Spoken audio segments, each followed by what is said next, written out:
हाँ ठीक है। कैशे मेमोरी बेसिकली आपके रैम का काम ही करती है। So yes. और प्राइमरी स्टोरेज वोलेटाइल होती है और सेकेंडरी स्टोरेज नॉन वोलेटाइल है। सेकेंडरी रैम में हार्ड डिस्क वोलेटाइल आती होती है। है, ये आप कह सकते हैं। प्राइमरी स्टोरेज वोलेटाइल होती है। It's not true every time.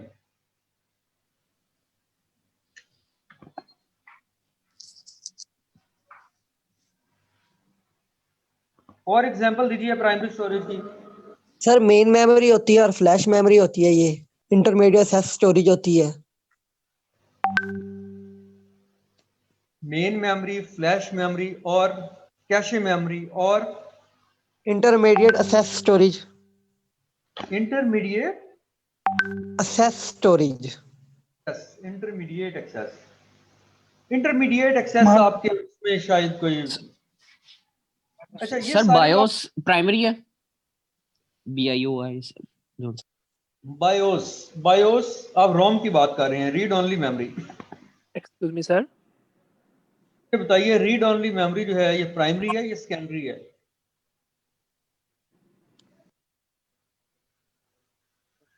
कौन बताना चाहेगा? रीड ओनली मेमोरी भी प्राइमरी मेमोरी है, ठीक है। Yes sir. हाँ अब बताएं क्यों।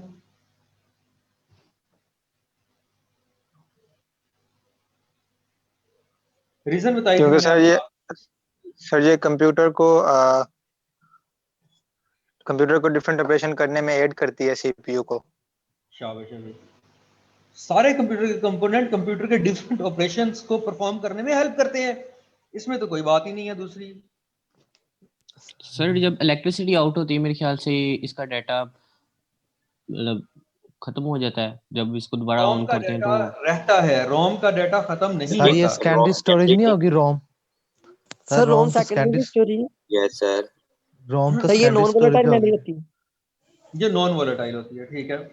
रोम भी logic secondary, USB, SDD, USB, SDD, hard disk drive, HDD, ये आपकी सेकेंडरी स्टोरेज है, ठीक है। DD, compact disk. Sir okay कुछ बच्चे को ऐड कर ले प्लीज। आपकी सेकेंडरी स्टोरेज है। कंपैक्ट डिस्क भी आपकी सेकेंडरी स्टोरेज है। Yes sir. आप लोगों को इसका ना डिफरेंस बता रहा हूँ, नेक्स्ट टाइम मैं पूछूंगा तो सबको पता होना चाहिए। Yes sir. रैम दोनों प्राइमरी स्टोरेज हैं, याद रखना है। क्योंकि इसकी वजह ये है, रोम से रैम से डाटा डायरेक्ट आपके प्रोसेसर में जाता है। प्रोसेसर में जो डाटा एक्सेस होता है वो डायरेक्टली रैम से होता है या रोम से होता है। आपने बायोस ने बूटिंग स्टार्ट की, रोम से डाटा डायरेक्टली आपके प्रोसेसर के पास गया और जो बूटिंग प्रोसेस है वो कंप्लीट हो गया। इसी तरह आपके पास कोई भी आपने कोई चीज राइट करनी है, कोई चीज रीड करनी है, कोई चीज प्रोसेस करनी है, कुछ भी करना है तो वो रैम्स के थ्रू होता है। प्रोसेसर ने रैम से डाटा एक्सेस करना है, ठीक है। तो ऐसी मेमोरीज जिनका डायरेक्टली एक्सेस, जिनको ऐसी मेमोरी जिसको डायरेक्टली प्रोसेसर एक्सेस कर सके, वो आपकी प्राइमरी मेमोरी है। और सेकेंडरी मेमोरी जिसको डायरेक्टली एक्सेस, आपने अगर कोई चीज राइट करनी है, for example you want to write something on your hard disk, you can not simply directly push your data on your hard disk, बल्कि आपको क्या करना पड़ेगा, पहले वो डाटा रैम में जाएगा, प्रोसेसर उसको प्रोसेस करेगा, वो उसे बताएगा ओके इसको हार्ड डिस्क पे राइट कर दिया जाए, फिर डाटा आपका excuse me sir. After RAM वो हार्ड डिस्क पे स्टोर होगा। तो ये एक जो है वो उसमें। इसी तरह आपने जब डाटा रीड करना है या राइट करना है तो आपके जो इनपुट है, इनपुट डिवाइसेस हैं, उनके पास बफर होगा। बफर होने के बाद फिर वो बल्क ऑफ डाटा जो है वो आगे जाता है, ठीक है। तो ये थोड़ा सा डिफरेंस आपने समझ लिया। Excuse me sir. बोले सर कुछ बच्चे ना वेटिंग में हैं तो वो कंटिन्यूअसली ना ग्रुप पे मैसेज कर रहे हैं कि सर से हमें इन कर दें, सारे तो आ आप चुके हैं। काइंडली उन्हें इन कर लें। Thank you so much sir. पहले इन कर लिया हुआ है यार। रैम और रोम का मुझे बताइए ये क्यों प्राइमरी है?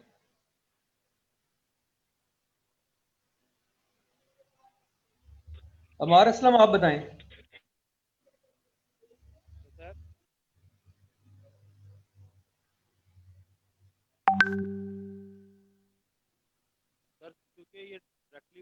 बिलाल जुल्फकार आप बताएं। सर मैं बताऊं? हाँ खातिम आप बताएं। शोएब अहमद नाम है आपका? जी सर, हाँ जी। रोम इस वजह से प्राइमरी है शायद कि इसके ऊपर डाटा राइट नहीं हो सकता। मैंने अब दोबारा मैं बता रहा हूँ और अब ध्यान से सुनना है सब ने। मैंने आपसे ये बताया है कि ऐसी मेमोरी जहां से आपका डाटा डायरेक्टली प्रोसेसर को पास हो सके वो प्राइमरी मेमोरी है। अब जो मैंने आपसे बताया आप मुझे रिपीट करें मेरे साथ।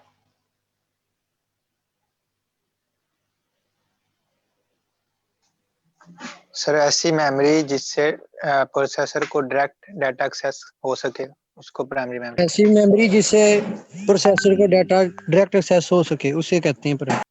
हाँ ठीक है। तो चूंकि वोलाटाइल है या नॉन वोलाटाइल, रोम आपकी वैसे नॉन वोलाटाइल है, रैम आपकी वोलाटाइल है। रैम पे आप राइट करते हैं, उसके बाद स्विच ऑफ करते हैं अपना सिस्टम, तो आपकी मेमोरी वॉश हो जाती है। नेक्स्ट टाइम सिस्टम चलेगा उसमें नया डाटा लोड होगा।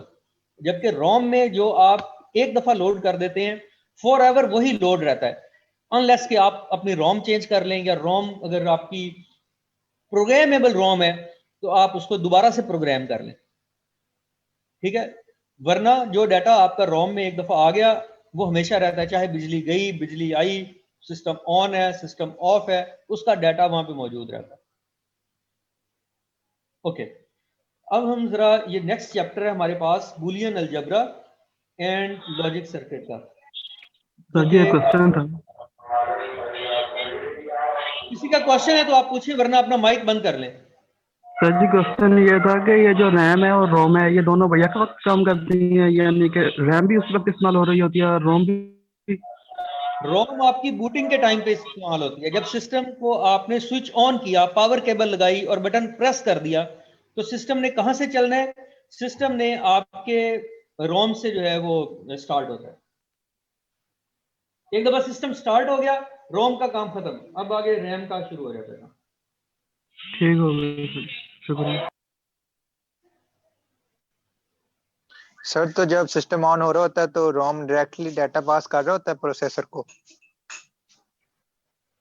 रैम तो जब सिस्टम ने ऑन होना है तो रैम खाली है, रैम में तो कुछ है ही नहीं। सर रोम क्योंकि की जब बात कर रहा हूँ। ऑफ किया था तो आपकी रैम खत्म हो गई थी, रैम में कोई डाटा नहीं है। सर मैं ये पूछ रहा हूँ कि जब सिस्टम ऑन हो रहा है, बूटिंग में है, तो रोम से डायरेक्ट बूटिंग एक्सेस आपकी मिल मैंने रहा है बता दिया है प्रोसेसर। आपको कि बूटिंग आपकी रोम से स्टार्ट होती है। ठीक है सर, ठीक।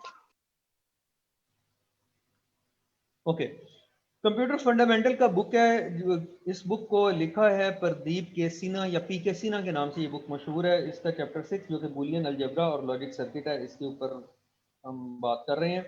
इसके अंदर जो चीज़ हम पढ़ेंगे वो है Boolean algebra, fundamentals of fundamental concept and basic laws, इसके हम देखेंगे यहाँ पे। और इसके बाद हम इसमें लॉजिक गेट देखेंगे, कोई अगर बुलियन फंक्शन है तो उसकी मिनिमाइजेशन देखेंगे, और लॉजिक सर्किट और बुलियन एक्सप्रेशन भी इसमें देखेंगे। और लास्ट में कम्बिनेशनल सर्किट क्या होते हैं और इनको कैसे डिज़ाइन किया जाता है ये भी हम देखेंगे। ओके, लर्निंग ऑब्जेक्टिव्स से आगे निकलते हैं। बूलियन अलजेब्रा की कुछ जो हिस्ट्री है उसके मुताबिक ये अलजेब्रा है जो कि बाइनरी नंबर के साथ डील करता है। बाइनरी नंबर का मतलब है जीरो एंड वन। तो बूलियन चूंकि एक साइंटिस्ट के नाम पे है जिसका नाम है जॉर्ज बूल, जो कि 1815 में पैदा हुए थे और उनकी वफात हुई 1864 के अंदर। He was an English mathematician and he developed Boolean algebra for simplifying the representation and manipulation of propositional logic। एक तो रिप्रेजेंटेशन को सिंपल करने के लिए, कैसे सिंपल होगी वो आपको एग्जाम्पल जब नेक्स्ट स्लाइड के अंदर मैं आपको बताऊंगा, आपको पता चलेगा। और प्रोपोजिशनल लॉजिक जो आपकी डिफरेंट आपकी लॉजिक है उसको किस तरह आप डील कर सकते हैं। लॉजिक हमारे पास ये है कि कोई चीज़ बड़ी है, कोई चीज़ छोटी है। लॉजिक हमारे पास ये है कि हमारे पास जिस तरह लॉजिक गेट है हमारे पास, और गेट है, एंड गेट है, तो ये किस तरह से वर्क करते हैं, इनको मैनिपुलेट कैसे करना है, ये फर्स्ट टाइम जॉर्ज बूल ने बताया था, जो कि 1864 में जिनकी वफात हुई।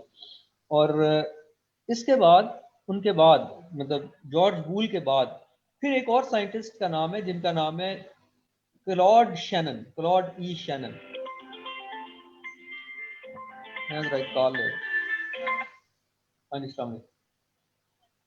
आज आप 1938 में जो साइंटिस्ट है जिसका नाम क्लॉड शैनन था, उसने बूलियन अलजेब्रा को प्रपोज किया और इसके डिज़ाइन को प्रपोज किया। और इम्पोर्टेंट वर्क जो इस क्लॉड शैनन का था वो है स्विचिंग सर्किट के ऊपर। रिले स्विचिंग सर्किट इसने जो है वो प्रेजेंट किया अपने डिज़ाइन के अंदर। ओके, स्विचिंग सर्किट अभी हम पढ़ लेंगे और रिले जो है वो थोड़ा नेक्स्ट जो है आपका एडवांस टॉपिक है उसके अंदर देख लेंगे। ये आपको economical and straight forward approach है। इकोनॉमिकल का मतलब है सस्ती अप्रोच है, स्ट्रेट फॉरवर्ड का मतलब है कि बिल्कुल जो चीज़ आपको चाहिए आपको सामने वो मौजूद है। Used extensively in designing electronic circuit which is used in computers. और ये जो उसने क्लॉड ने आपको रिले स्विचिंग सर्किट के जरिए बुलियन अलजेब्रा को इस्तेमाल करते हुए डिजाइन बनाकर दिखाया है, ये एक तो इकोनॉमिकल है, स्ट्रेट फॉरवर्ड है, और आजकल जो इलेक्ट्रॉनिक सर्किट हैं जो कि कंप्यूटर के अंदर इस्तेमाल होते हैं उनके अंदर ये काफी ज्यादा इस्तेमाल होता है।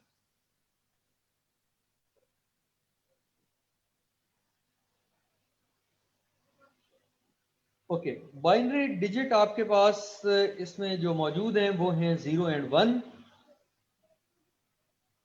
और बुलियन इक्वेशन आप उसे सॉल्व करें, या तो आपके पास आंसर 0 आएगा और या फिर 1 आएगा। और इनपुट जो आप बुलियन इक्वेशन को पास करेंगे या तो वो 0 होगी, उसके वेरिएबल की वैल्यू, या वेरिएबल की वैल्यू 1।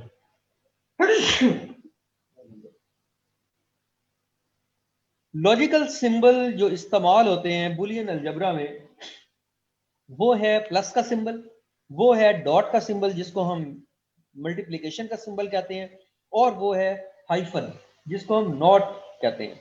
ये नॉट ऑपरेटर हाइफन के साथ जिसको हम कॉम्प्लीमेंटेशन कहते हैं, और इसी तरह जो लॉजिकल मल्टीप्लिकेशन के लिए हम एंड यूज करते हैं, एंड ऑपरेटर, और इसको लिखते हैं डॉट साइन के साथ। इसी तरह प्लस सिंबल जो है वो लॉजिकल एडिशन के लिए है, जो कि और ऑपरेटर इसको हम बोलते हैं, और प्लस का सिंबल जो है वो हम लॉजिकल एडिशन के लिए यूज करते हैं। और इसमें जो लॉज इस्तेमाल होते हैं बाइनरी एडिशन के और बाइनरी मल्टीप्लिकेशन के इस्तेमाल होते हैं, और इसी तरह बाइनरी कंप्लीमेंट इस्तेमाल होता है। कंप्लीमेंट का मतलब है अगर आपके पास वैल्यू 0 है उसका कंप्लीमेंट लेंगे वो 1 है, अगर ऑलरेडी 1 है तो उसका कंप्लीमेंट ले तो 0 है।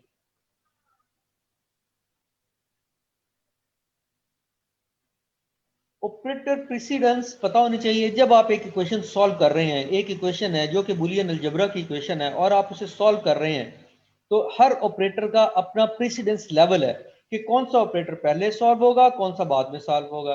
और higher the operator precedence earlier it will be evaluated. अगर उसकी जो प्रेसिडेंस लेवल है वो हायर है, इसका मतलब है कि उसको इवैल्यूएट भी हम पहले करेंगे। Okay, expression scan. अब हमने एक एक्सप्रेशन है, हमने उसको अगर स्कैन करना है तो वो हम कैसे स्कैन करेंगे, लेफ्ट से राइट की तरफ। इसी तरह कोई पैरेंथेसिस अगर आपकी है तो ऐसी एक्सप्रेशन जिसमें पैरेंथेसिस है तो पैरेंथेसिस को हम सबसे पहले सॉल्व आउट करेंगे। इसके बाद नॉट इस्तेमाल होता है। नॉट जो है इसकी प्रेसिडेंस सबसे हायर है, फिर एंड की प्रेसिडेंस है, और लास्ट जो सबसे लोअर प्रेसिडेंस है वो और ऑपरेटर की या और लॉजिक गेट की है। ओके, ये किसी ने वेव किया है, किसी का कोई क्वेश्चन है तो आप पूछ सकते हैं।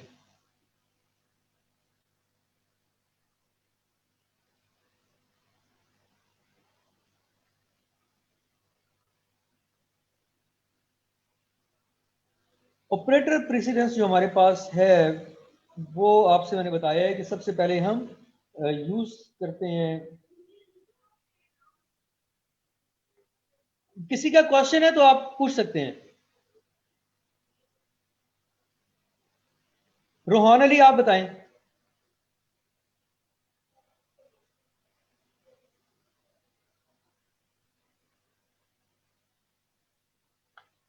ओके, तो ये इक्वेशन आपके पास मौजूद है x plus y bar dot जी।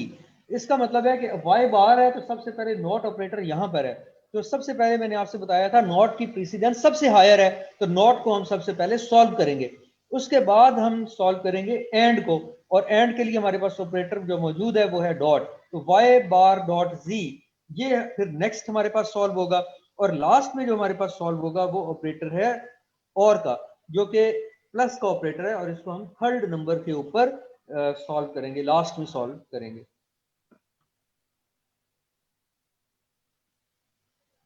ओके, कुछ बुलियन अलजेब्रा के पोस्टुलेट हमारे पास मौजूद हैं, जिसमें for example if a is equal to 0, if and only if का मतलब है कि ये आइदर केस में ये सिर्फ उस वक्त पॉसिबल है when a is not equal to 1, बिल्कुल ठीक है, and a is equal to 1 if and not if a is not equal to, तो एक वैल्यू पोस्टुलेट 1 ये आपसे बता रहा है कि जो ये दरवाजा बंद कर दें आप।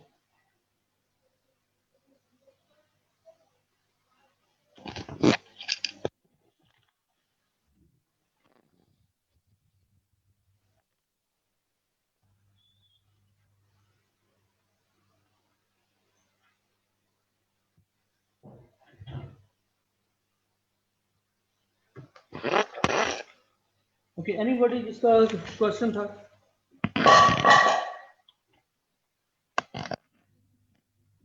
ओके, यहाँ पे आपसे बताने की ये कोशिश की जा रही है कि वेरिएबल एक टाइम पे एक ही जो उसकी वैल्यू है वो स्टैंड करेगी, अगर जीरो है तो वहां पे जीरो ही रहेगी, और अगर वन है तो वहां पे सिर्फ वन वैल्यू होगी।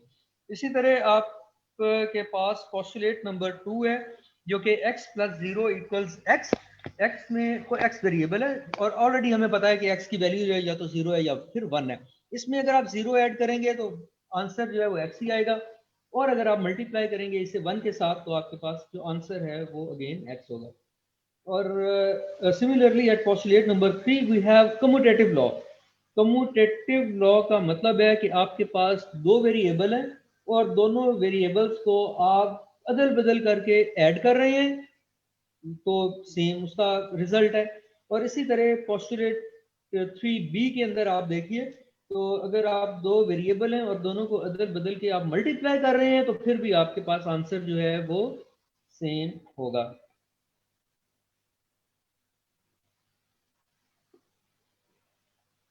ओके, इसमें आपके पास एक और पोस्टुलेट है जो कि एसोसिएटिव लॉ है। जैसे हमारे पास वेरिएबल यहाँ पे मौजूद हैं 3 x y और z, और इसी तरह पहले आप y और z को ऐड करें और उसका जो आंसर है वो a में x में ऐड कर दें, या फिर पहले x और y को ऐड कर लें और उसका जो आंसर आएगा वो z में ऐड कर लें, तो एक ही बात है। इसी तरह यही जो एसोसिएटिव लॉ है ये एग्जिस्ट करता है एंड ऑपरेटर के लिए, और एंड ऑपरेटर के केस में भी आप तीन वेरिएबल को अगर आगे पीछे सॉल्व करते हैं तो मल्टीप्लिकेशन के बाद आंसर सेम आता है। डिस्ट्रीब्यूशन लॉ आप देखिए जो कि पोस्टुलेट नंबर 5 मौजूद है, x dot y plus z which is equal to, अब यहाँ पे आप इसको हम एक्सपेंड कर रहे हैं क्योंकि हम डिस्ट्रीब्यूट कर रहे हैं x की वैल्यू को y और z के ऊपर, इसलिए पोस्टुलेट का नाम है डिस्ट्रीब्यूटिव लॉ। तो ये बनेगा x dot y plus x dot z, और इसी तरह ये एग्जिस्ट करता है x plus Y dot z के केस में भी, तो ये होगा x प्लस वाई और मल्टीप्लाई होगी वैल्यू अगली टर्म के साथ जो कि है x प्लस जी, तो इस तरह से ये होगा हमारे पास डिस्ट्रीब्यूटिव लॉ। सिमिलरली हमारे पास पोस्टुलेट नंबर 6 है कि अगर आप x और x बार, एक आपके पास वेरिएबल है और उस वेरिएबल के नेगेशन को अगर आप ऐड कर दें तो आपके पास आंसर आएगा 1, और अगर आप x को उसकी बार के साथ मल्टीप्लाई करेंगे तो आंसर आएगा 0। ये आपके पास पोस्टुलेट नंबर 6 है।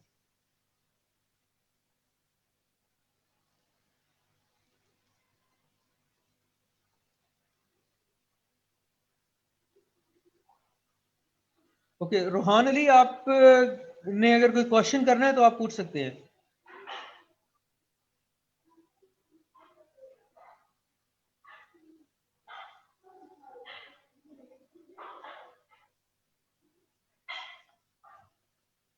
ओके,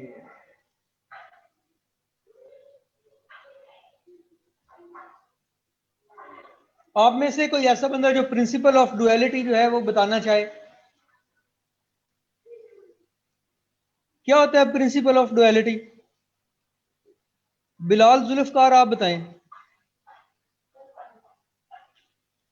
मोहम्मद समी, अब्दुल रऊफ, वकास अहमद।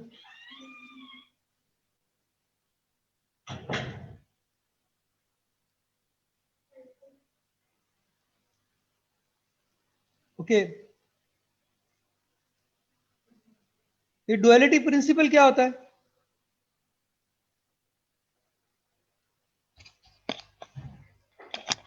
आप लोगों को मेरी आवाज आ रही है? यस सर, आ रही है। तो फिर यार कोई जवाब भी दे दें। ये बिलाल जुल्फकार, आप बताएं। नहीं पढ़ा हुआ सर, नहीं पता। नहीं पढ़ा हुआ, तो ये पहले कहते हुए क्या हो रहा था? वो मुझे पता तो चले ना, आप लोग सुन रहे हैं, सो गए हैं, क्या कर रहे हैं? वो 2-3 और नाम लिए थे, मैं क्या शायद वो बता दें। ओके, तो there is a precise duality between operators. एक ये प्रिंसिपल के मुताबिक, डुअलिटी प्रिंसिपल के मुताबिक आपके पास जो एंड ऑपरेटर है और ऑपरेटर, एंड ऑपरेटर आपके पास डॉट है और एंड और ऑपरेटर प्लस का साइन है।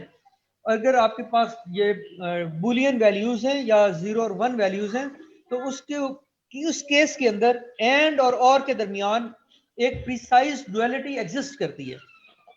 जैसे फॉर एग्जांपल आप इस रो के अंदर देखें, जो कि कॉलम 1, रो वन आपके पास है 1 + 1 विच इज इक्वल टू 1। इसी तरह ये और है कि दोनों में से एक वैल्यू भी ट्रू होगी तो आपका आंसर क्या होगा? ट्रू होगा। इसी तरह कॉलम 2 में आप देखिए कि 1 के अंदर आप 0 ऐड करें या 0 के अंदर 1 ऐड करें तो आपके पास 1 आएगा। इसी तरह 0 + 0 विच इज इक्वल टू 0। तो रो 2 जो है वो इसका डुअल है। रो 1 का डुअल रो 2 है, और इसी तरह रो 2 का डुअल जो है वो रो 1 हमारे पास मौजूद है। तो रो 2 हमने डुअल कैसे हासिल करना है, उसका तरीका ये है कि जहां पे आपके पास वैल्यू जो है वो 1 है, आप उसको 0 कर दीजिए, और जहां पे आपके पास वैल्यू 0 है आप उसे 1 कर दें। इक्वल का साइन वैसे ही इक्वल का साइन रहेगा, जबकि आपके पास ऑपरेटर अगर और है तो वो ऑपरेटर बन जाएगा एंड, और ऑलरेडी अगर एंड ऑपरेटर है उसको आप बदल देंगे और ऑपरेटर से, तो इस तरह उसका डुअल जो है वो आपके पास आ जाएगा। तो according to principle of duality, अगर आपके पास एक बुलियन एक्सप्रेशन है और वो ट्रू है, तो उस एक्सप्रेशन का डुअल भी ट्रू होगा।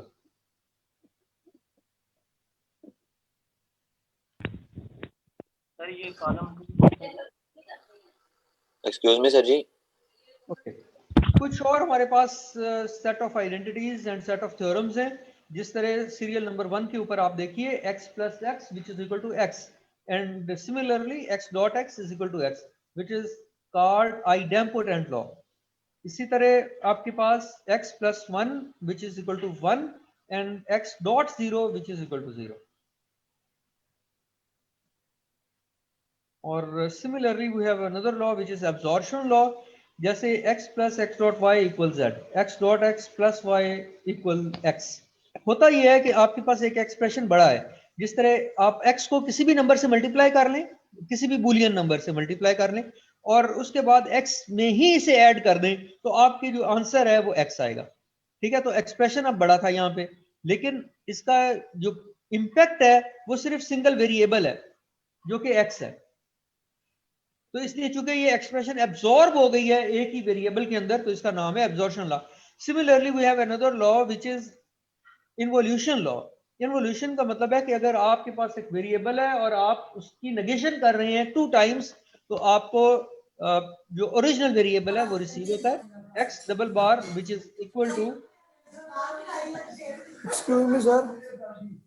इसी तरह अगर हमारे पास एब्जॉर्प्शन लॉ की एक और एग्जांपल हमारे पास मौजूद है, फिर लास्ट नंबर पे आप देखिए रो नंबर 6 के अंदर यहाँ पे आपके पास डी मॉर्गन लॉ बताया गया है कि अगर आप x और y दो वेरिएबल हैं, उन दोनों को आप ऐड करते हैं और उसके बाद होल का कंप्लीमेंट ले लेते हैं, तो ये इक्वल होएगा आपके x डॉट y के, x bar dot y bar, और इसी तरह x dot y whole complement which is equal to x bar plus y bar. तो ये डी मॉर्गन लॉ है। यहाँ पे आप इसको मिस प्रिंटिंग समझ लें, क्योंकि ये जो डॉट आखिर पे आ रहा है 6 रो के फर्स्ट कॉलम के अंदर डॉट बाद में आ रहा है, ये एक्चुअली है x bar dot y bar, और इसी तरह सेकंड कॉलम में जो कि प्लस बाद में आ रहा है, ये एक्चुअली एक्सप्रेशन है x बार प्लस y बार।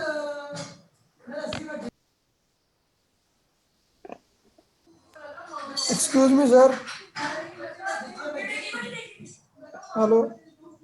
ओके, अगर आपने कोई थ्योरम है और उसको आपने प्रूव करना है, देन यू हैव 3 मेथड्स जो कि आप यूज कर सकते हैं। फॉर एग्जांपल मेथड नंबर 1 है जिसको हम कहते हैं bye using postulate. Bye using postulate, जैसे हमने पोस्टुलेट अभी देखे थे, पोस्टुलेट 1 2 3, इस तरह के आपके पास पोस्टुलेट्स हैं, 6A 6B तक हमने पोस्टुलेट देखे, तो आप उनको यूज कीजिए और लेफ्ट हैंड साइड को राइट हैंड साइड के इक्वल प्रूव कर दें। तो ये हमारा जो मेथड होगा वो होगा कि आपने प्रूव करना है अपने एक्सप्रेशन को यूजिंग पोस्टुलेट।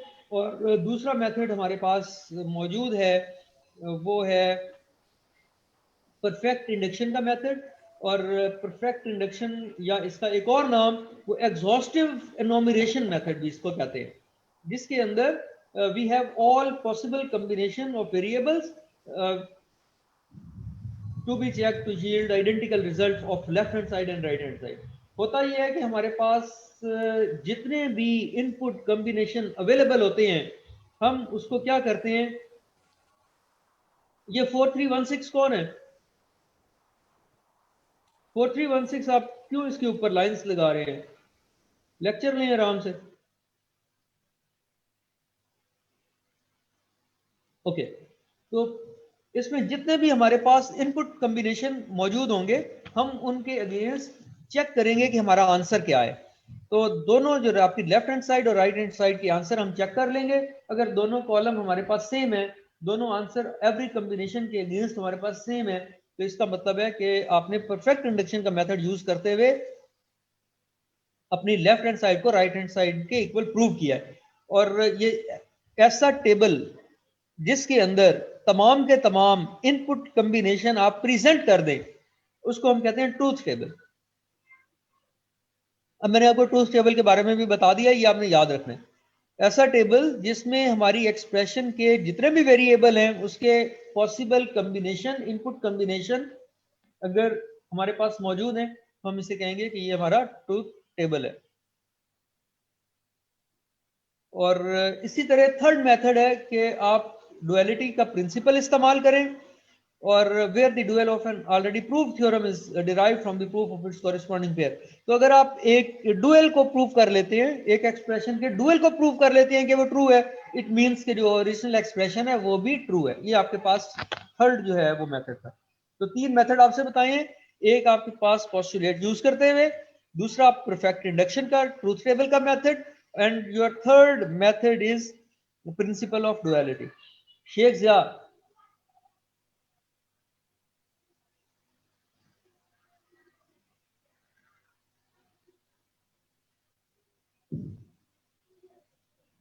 ओके, अगर आपने पोस्टुलेट के जरिए इस्तेमाल करना है, तो पोस्टुलेट मैंने आपसे बताए हैं। पोस्टुलेट ऊपर हमारे पास गिवन थे, जो पोस्टुलेट 1 से लेकर पोस्टुलेट 6 तक मैंने आपसे बताए हैं, उनको हमने यूज किया, और यूज करने के बाद हमने अपनी जो थ्योरम है उसको प्रूव किया। तो ये आपकी जो असाइनमेंट है कि आपने इसके ये वाला theorem by using postulate method you will prove it to the right hand side, यानी x plus x dot y which is equal to x. X हमारे पास राइट हैंड साइड है और x plus Y dot z ये हमारे पास left hand side है। तो आपने पोस्टुलेट का मेथड यूज करना है और इस थ्योरम को सॉल्व करना है। ये आपकी असाइनमेंट है।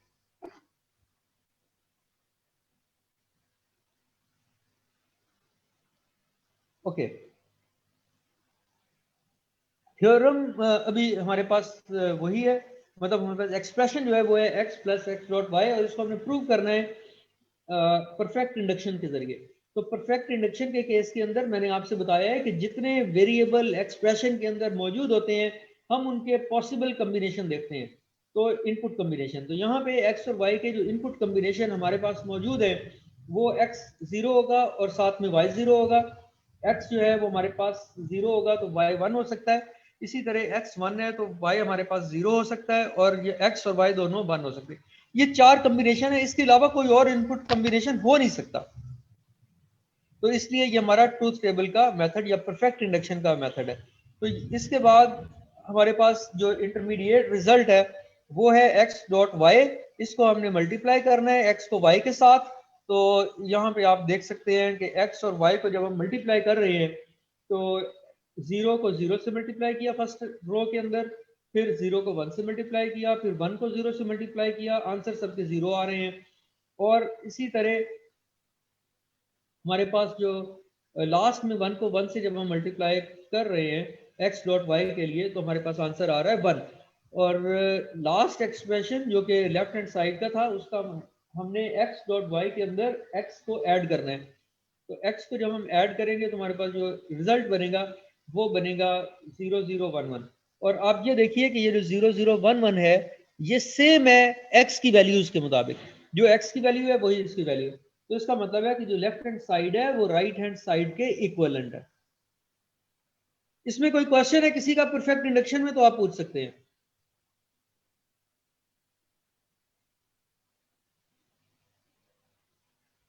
कोई क्वेश्चन नहीं है किसी का? No sir.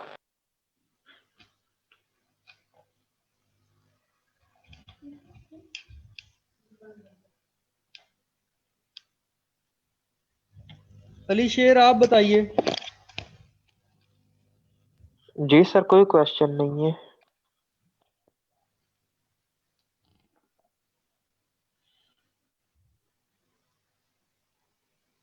ओके, ये डुअलिटी का principal of duality, theorem by principle of duality. Duality का प्रिंसिपल आपने यूज करना है और थ्योरम को प्रूव करना है। जैसे हम शुरू करते हैं आपके x प्लस एक्स डॉट 1, इस पूरे एक्सप्रेशन को हमने 1 से मल्टीप्लाई किया जो कि आपका पोस्टुलेट 2 था, 2 का b था। इसी तरह हम 1 से मल्टीप्लाई कर सकते हैं, आपका एक्सप्रेशन सेम रहता है। सिमिलरली x प्लस एक्स और 1 जो है वो इक्वल है x प्लस एक्स बार के। ये भी हमें पता है ऑलरेडी, ये 6a आपका थ्योरम है। 1 को हमने चेंज कर दिया x प्लस एक्स बार में और ये मल्टीप्लाई हो रहा है इससे। ये इसके बाद हम यहाँ पे जो आपके 5b के मुताबिक हमने x प्लस एक्स जो है वो उनको आपस में 5b हम एक्चुअली, अगर मैं आपके लिए दोबारा आपके सामने कर दूं,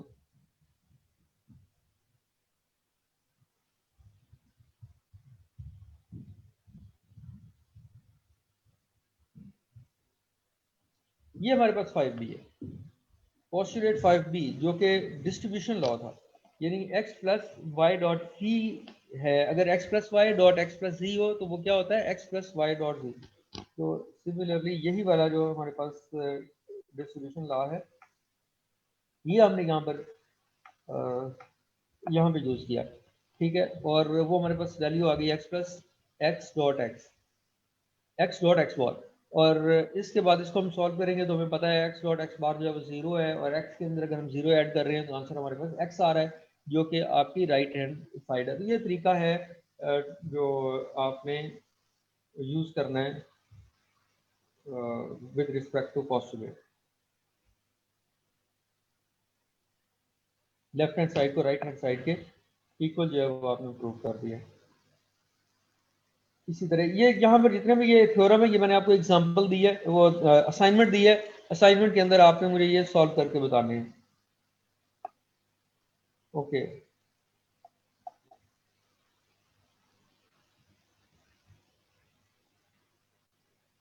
ये तीनों एग्जांपल आपने सॉल्व करनी है और सॉल्व करने के बाद अपने सीआर को सेंड कर देनी है। मैं आपके सीआर से ले लूंगा।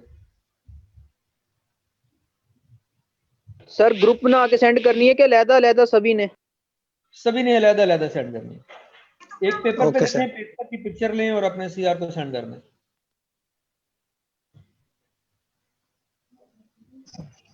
सर वर्ड पे ना बना दे, एमएस वर्ड पे पीडीएफ बना के सेंड कर दे। सीआर से पूछ लो। Okay sir, thank you so much. Boolean function जो है वो एक एक्सप्रेशन होता है जिसके अंदर हमारे बाइनरी वेरिएबल हैं, जिसके अंदर हमारे ऑपरेटर है और जिसके अंदर हमारे पैरेंथेसिस हैं और इक्वल साइन है। ऑपरेटर में हो सकते हैं और ऑपरेटर, एंड और नॉट ऑपरेटर। तो ये तीन चीजें मिलके हमारे पास एक बूलियन फंक्शन या एक बूलियन एक्सप्रेशन जो है वो फॉर्म हो जाता है। अब इस बूलियन फंक्शन को अगर आप सॉल्व करें जिसके अंदर ज्यादा से वेरिएबल हैं और जिसके अंदर ज्यादा से ऑपरेटर हैं और जिसके अंदर काफी सारे पैरेंथेसिस हैं, तो इसका जो आपको आंसर मिलेगा या तो वो आंसर 0 होगा और या फिर आंसर 1 होगा। बूलियन फंक्शन को आप रिप्रेजेंट कर सकते हैं अलजेब्रिक एक्सप्रेशन से या फिर ट्रूथ टेबल से। ये बूलियन फंक्शन को लिखने का तरीका है, या तो आप उसे फंक्शन से करें रिप्रेजेंट और या फिर आप उसको ट्रूथ टेबल से रिप्रेजेंट कर दें।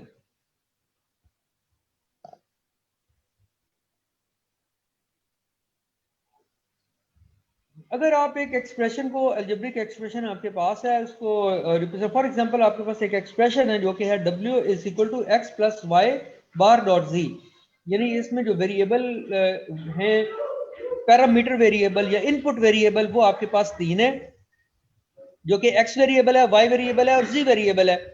और इसी तरह जिस वेरिएबल के अंदर आप अपना आंसर स्टोर कर रहे हैं उसका नाम आपने रखा है w।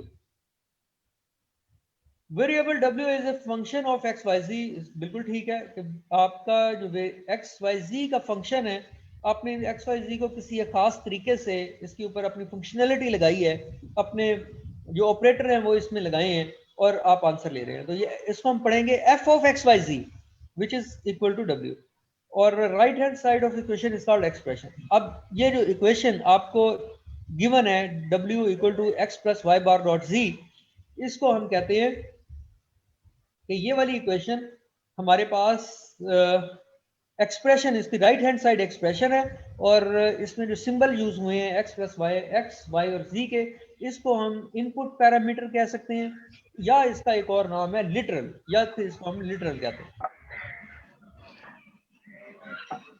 और एक बूलियन फंक्शन के अंदर एक से ज्यादा अलजेब्रिक एक्सप्रेशन शामिल हो सकते हैं, ये भी बूलियन फंक्शन। खादिम हुसैन क्या बात है?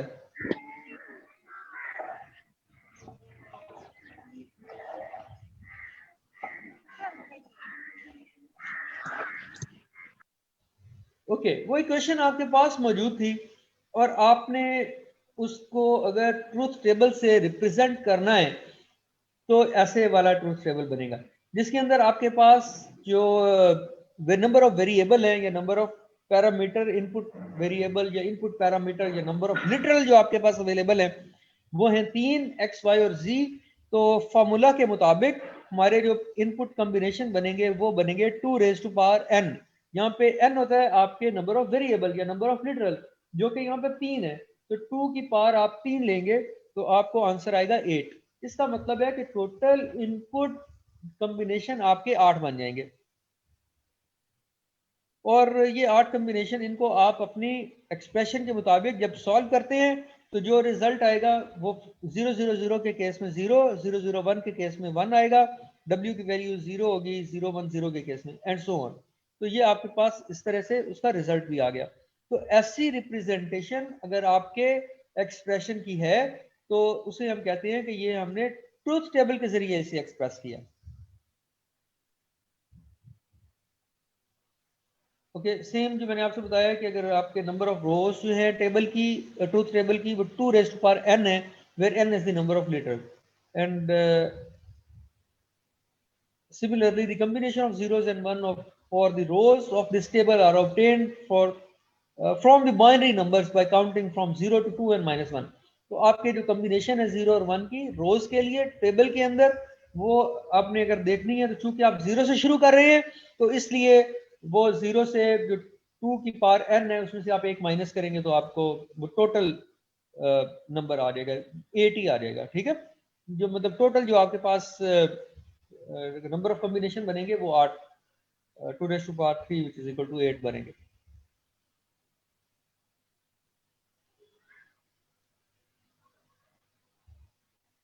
जीरो से आप 7 तक काउंट कर लें तो आपके पास फिर भी 8 है, और अगर 1 से 8 तक करें तो फिर भी आपके पास 8 है, क्योंकि हम 0 से स्टार्ट कर रहे हैं इसलिए 0 to 7 आपके पास बनेंगे। मिनिमाइजेशन अगर आप करना चाहते हैं अपने बुलियन फंक्शन की, तो उसमें आप कर रहे होंगे या तो लिटरल्स को रिड्यूस, और या फिर आप करेंगे अपनी नंबर ऑफ टर्म्स को रिड्यूस। तो नंबर ऑफ टर्म्स जो है जितने आपस में वेरिएबल मल्टीप्लाई हो रहे होते हैं उसे हम एक टर्म कहते हैं। आमतौर से जो वेरिएबल आपस में एंड हो रहे होते हैं उसको आप एक टर्म से जाहिर करते हैं। ये आपके पास एग्जांपल है कि आपके पास एक फंक्शन है और उसमें x बार डॉट y बार डॉट z था जो कि एक टर्म है, इसी तरह x bar dot y dot z दूसरी टर्म है और x डॉट y बार तीसरी टर्म है। इसी तरह एक और एक्सप्रेशन है f2 जिसके अंदर 3 लिटरल है x y और z, लेकिन टर्म्स आपके पास 2 हैं। तो ये आप देख सकते हैं कि टर्म्स क्या होती हैं, यहाँ पर आपको ये पता चले। अब ये जो दोनों एक्सप्रेशन है ये एग्जाम्पल के तौर से यहाँ पर आपके सामने दिए गए हैं।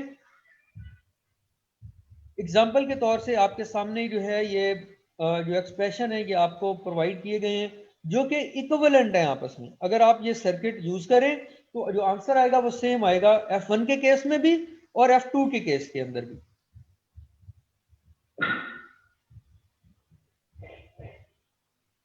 अच्छा, लेकिन इंपॉर्टेंट चीज है कि अगर आप F2 को उसका सर्किट बनाएं, डिजाइन करें, तो F2 का सर्किट चीपर बनेगा। उसकी वजह ये है कि it will contain fewer electronic component, इसके अंदर कम इलेक्ट्रॉनिक कंपोनेंट यूज होंगे। जैसे F1 के केस में हम आप देखें तो एंड गेट ज्यादा यूज होंगे, और गेट ज्यादा यूज होंगे, और 1 2 3 4 टाइम्स आपके पास नॉट गेट इस्तेमाल होगा। जबकि F2 के केस में सिर्फ 2 नॉट गेट हैं और आपके पास 2 एंड गेट हैं और आपके पास एक और गेट है, तो इसी से काम चल जाएगा। लेकिन दोनों ने आपको जो आंसर प्रोवाइड करना है वो सेम प्रोवाइड करना है, दोनों का इंपैक्ट जो है वो क्या है, सेम। इसी तरह अगर आप बुलियन फंक्शन को मिनिमाइज करना चाहते हैं तो F1 और F2 जो है वो आपके पास सेम रिजल्ट आपको प्रूव करके दे रही है। जो आपके पास मेथड ऑफ परफेक्ट इंडक्शन है, ट्रूथ टेबल का मेथड, इसमें आप देखेंगे टोटल आपके पास कॉम्बिनेशन इनपुट 8 थे। 8 का F1 के साथ आपने कैलकुलेट किया या आपने F2 के साथ कैलकुलेट किया तो आपके पास एवरी इनपुट के अगेंस्ट सेम आउटपुट आ रही है। तो इसका मतलब है कि F1 और F2 जो है वो दोनों सेम रिजल्ट आपको प्रोवाइड करेंगे।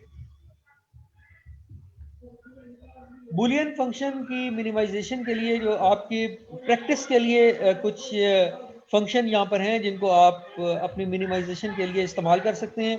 ये 3 आपके पास एज एन एग्जांपल एक्सप्रेशन है जिनको आप जिनके ऊपर मिनिमाइजेशन आप ट्राई कर सकते हैं। ओके, फंक्शन का नाम है बुलियन फंक्शन का कॉम्प्लीमेंट।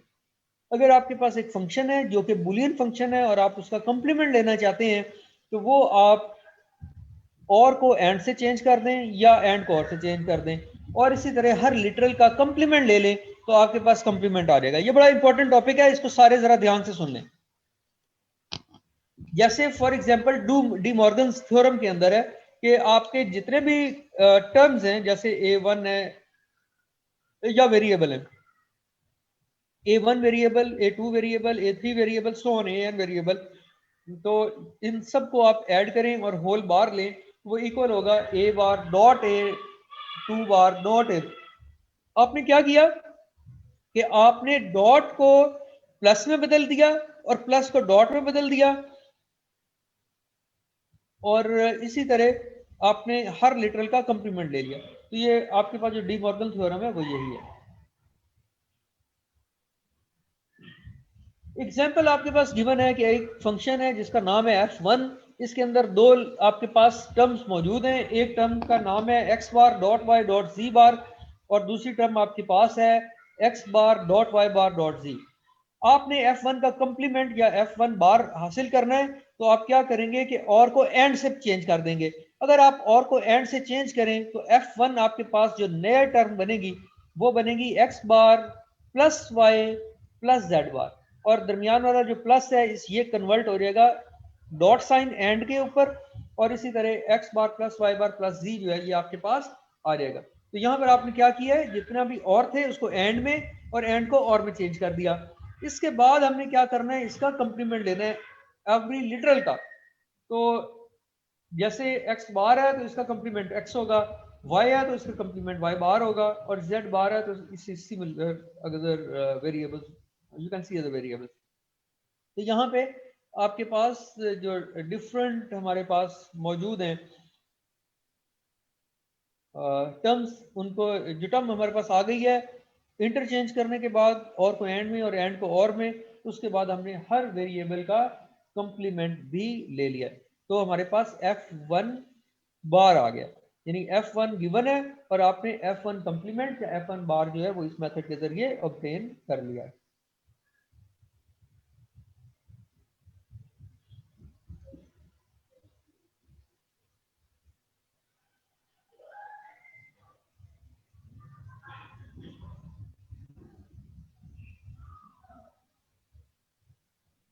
ओके, कैनोनिकल फॉर्म हमारा नेक्स्ट टॉपिक है। कैनोनिकल फॉर्म के अंदर हमारे पास मौजूद है मिन टर्म्स, और कैनोनिकल फॉर्म में एक और टर्म जो हमारे पास मौजूद है वो है मैक्स टर्म। मिन टर्म आपसे ये बता रही है कि अगर आपके पास n वेरिएबल हैं और वो एंड गेट इस्तेमाल हो रहा है, तो हर वेरिएबल जो है वो या तो प्राइम होगा या n प्राइम होगा, या तो वो x है या x बार है, या y है या y बार है, इसी तरह। And it will provide 2 power n possible combination called min term.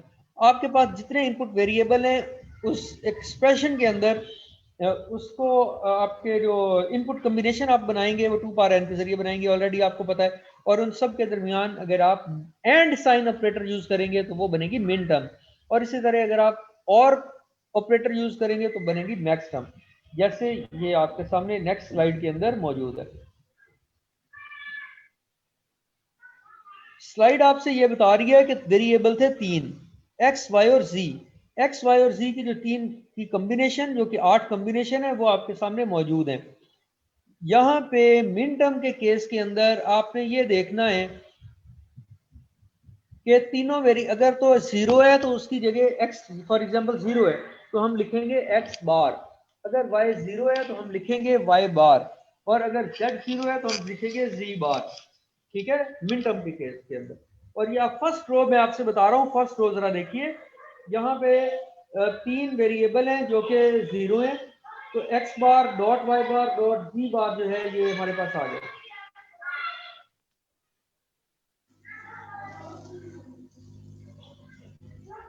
और इसको हम डिनोट करेंगे स्मॉल m से। सिमिलरली हमारे पास एक और जो मैक्स टर्म के लिए हमने ये तीनों वेरिएबल को मैंने आपसे बताया था, और ऑपरेटर यूज करना है और लॉजिक गेट यूज करना है, तो ये बनेगा x प्लस वाई प्लस जी, और इसको हम डिनोट करेंगे कैपिटल M के साथ। तो फर्स्ट टर्म हमारी होगी कैपिटल M नॉट, और लास्ट 8वीं टर्म होगी M7। इसी तरह एक और चीज जो आपने यहाँ पर नोट करनी है वो ये है, एक और चीज जो आप नोट करेंगे वो ये है कि जो मिन टर्म है उसको डिनोट हम करते हैं m नॉट के साथ और ये स्मॉल m के साथ, और जो आपकी मैक्स टर्म है उसको हम डिनोट करते हैं कैप्स m के साथ।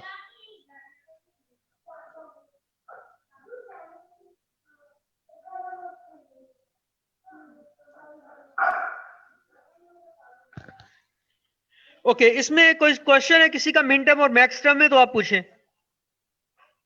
सर काइंडली एक दफा ये मिड टर्म और मैक्स टर्म रिपीट कीजिएगा, और जरा आवाज ना थोड़ी सी रुक रुक के आज थी। अच्छा चलें, अभी एक जो है ना आपकी आवाज जो है उसका प्रॉब्लम आ रहा है। मैं यहाँ पे इसको ना आज का लेक्चर जो है फिनिश कर रहा हूँ, तो नेक्स्ट जो है मुझे आपने याद करवाना है, तो यहीं से हम शुरू करेंगे मिन टर्म और मैक्स टर्म से। नेक्स्ट जो हमारा लेक्चर है वो स्टार्ट होगा। ये मैं आपको रिवाइज करवा के फिर आगे हम चलेंगे, ठीक है। अल्लाह हाफिज़ सर। ओके, अल्लाह।